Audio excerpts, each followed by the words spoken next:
Hi welcome to Dhanya YouTube channel. எல்லாம் பார்க்கும்போது subscribe பண்ணிட்டு பாருங்க. இன்னைக்கு என்ன பார்க்க போறோம்னா, உங்கள் குழந்தைங்களுக்கு உடம்பு வெயிட்டே போடலைன்னா இதை கண்டிப்பாக கொடுங்க. கண்டிப்பாக நல்லா வெயிட் போடும், ஹெல்த்தியான வெயிட் போடும். அதனால இதை நீங்கள் கண்டிப்பாக கொடுக்கலாம். என்ன கொடுக்க போறோம்னா ஏத்தைக்காய் தான் கொடுக்க போகிறோம். நேந்திரம்பழம் இதில் நிறைய பெனிஃபிட்ஸ் இருக்குது. பாப்பாக்கு எப்படி நாங்கள் இது கொடுத்தோம்னா, நேந்திரம் காயாக வாங்கி ஒரு 5 கிலோ அப்படிங்கிறத வாங்கி நல்லா வெட்டி காய வச்சு அதை பவுட்ரு பண்ணி, ராகி 1 கேஜினா ஏத்தைக்காய் பவுடர், ஏத்தைக்காய் ஒரு 1 கிலோ பவுடரும் போட்டு மிக்ஸ் பண்ணிட்டு வச்சிருவோம். நாங்கள் அவளுக்கு வேணுங்கும் போது கொடுக்கறக்காக. அப்புறம் ஒரு இதில் 2 ஸ்பூன் எடுத்துட்டு 1 கிளாஸ் தண்ணி ஊற்றி நல்லா மிக்ஸ் பண்ணி வடிகட்டிட்டு அதை கூழ் மாதிரி கிண்டி கொடுப்போம். அது நல்லா இருக்கும் பாப்பாவுக்கு. அதே மாதிரி நாங்கள் நிறைய பேருக்கு ரெஃபர் பண்ணோம். அவங்களும் அவங்கவுங்க குழந்தைங்களுக்கு கொடுத்தாங்க, நல்லா இருந்துச்சு. இன்னைக்கு நான் எப்படி கொடுக்க போறேன்னா, அவள் வந்து இனிப்பு அதிகமாக சேர்த்திக்க மாட்டேங்கிறா. அதனால பழம் வந்து ஏத்தைக்காய் பழத்தை வேக வச்சு அதை கொடுக்கலாம் அப்படின்னு சொல்லிட்டு, இதை நான் எப்படின்னா இட்லி பாத்திரத்தில் அப்படியே ஆவியில் வேக வைப்பேன். இன்னைக்கு டைம் ஆயிடுச்சுனால மேலே ஒரு லைட்டாக வெட்டி விட்டு அடியிலையும் வெட்டி விட்டுட்டு அப்படியே தண்ணியில் முழுசாக அந்த பழத்தை போட்டு வேக வச்சிட்டேன். ஒரு 10 நிமிஷம் போதும், நல்லா வெந்துடும். இந்த மாதிரி இருக்கும். இதில் நம்ம புட்டு செய்யலாம், பின்ன வந்துட்டு கொழுக்கட்டை செய்யலாம், அந்த மாதிரி நிறைய செய்யலாம்.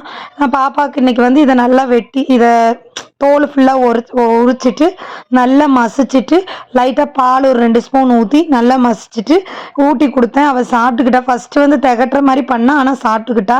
இது ரெகுலராக கொடுக்க சாப்பிட்டுக்குவா. நான் ஏன்னா ஏத்தைக்காய் பவுட்ரு கொடுக்குறதுனால இந்த பழத்தை பற்றி நான் யோசிக்கலை. இப்போ பார்த்தா இப்போ ஸ்வீட் அதிகமாக எடுத்துக்க மாட்டேங்கிறா, லைட்டாக புளிப்பாக இருக்கிறத எடுத்துக்க மாட்டேங்கிறா. காய்கறி வெஜிடபிள்ஸ் கீரை பின்ன அந்த மாதிரி ஐட்டம் எல்லாமே சாப்பிட்றா. ஆனால் இனிப்பு புளிப்பு மட்டும் எடுத்துக்க மாட்டேங்கிறா. சரி, அதனால இனிமேல் இது இனிப்பு கொஞ்சம் கொடுப்போம் அப்படின்னு சொல்லிட்டு பழத்தை நல்லா மசிச்சுட்டேன். முடிகிற அளவு மசிச்சுட்டு 2 ஸ்பூனு பால் ஊற்றிட்டு நல்லா மறுபடியும் நல்லா மசிச்சு பாப்பாவுக்கு கொடுத்தேன்.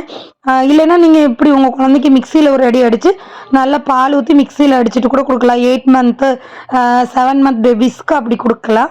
கொஞ்சம் ஒரு வயசெல்லாம் ஆயிடுச்சுன்னா நீங்கள் கையிலேயே எடுத்து கொடுக்கலாம். நான் பாப்பாவுக்கு அப்படி கொடுக்கல, ஏன்னா மற்ற எல்லாமே ஸ்வீட் பொட்டேட்டோ அந்த மாதிரி எல்லாம் சாப்பிட்டுக்கிட்டா. இது ஏதோ சாப்பிடலைங்கிறனால நான் வந்து இப்படி மசிச்சு கொடுத்தேன். சாப்பிட்டுட்டா, மசிச்சு கொடுத்தோன்னு சாப்பிட்டுக்கிட்டா. நீ ரெகுலராக இதை கொடுத்து ஃபாலோ பண்ணணும் அப்படின்னு நினச்சிருக்கேன். இதில் நிறைய குழந்தைங்க நல்லா வெயிட் போடும், நல்ல சத்து இருக்குது, இல்லை நிறைய பெனிஃபிட்ஸ் இருக்குது. கேரளா சைடு ஸ்டார்டிங் ஃபுட்டே குழந்தைங்களுக்கு இதை தான் கொடுப்பாங்க. நாங்கள் பாப்பாவுக்கு 3 மாதத்துலேருந்தே கொடுக்குறோம். பவுட்ரு பண்ணி அதை ராகியில் கலந்து அதை நாங்கள் கொடுத்துட்ருக்குறோம். நீங்களும் கொடுத்து பாருங்கள், உங்கள் குழந்தையும் விரும்பி சாப்பிடுவாங்க. இதை மாதிரி ஒரு பெஸ்ட்டு ஃபுட்டு வேறு எதுலேயுமே இல்லை.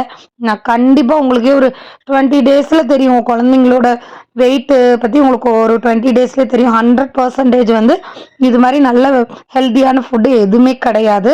தேங்க்யூ. இந்த வீடியோ பிடிச்சா மறக்காம சப்ஸ்கிரைப் பண்ணி